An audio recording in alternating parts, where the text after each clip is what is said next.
Abantu abataano abali ku gw'okutta omugenzi Engineer Daniel Bossa Kakeeto eyali Lwomwa ng'ono ye mutaka akulira ekika eky'endiga basimbiddwa mu kkooti enkulu mu maaso g'omulamuzi David Matovu okusobola okuddamu okubasomera buto emisango egibavunaanibwa.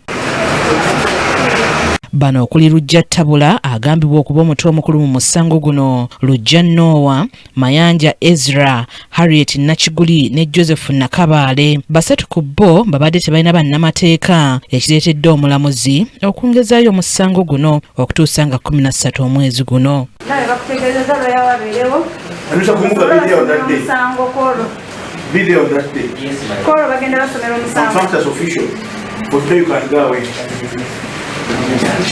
Wano omulamuzi abategeezezza nga bwe bagenda okubafunira bannamateeka abasasulirwa gavumenti mu lutuulo oluddako.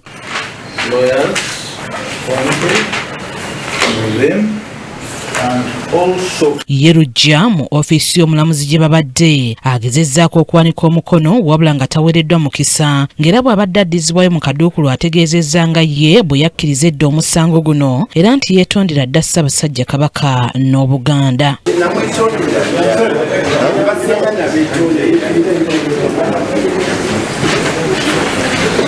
Anet Nakayibaale yakusakidde eggulire lino Crack TV amalindirire.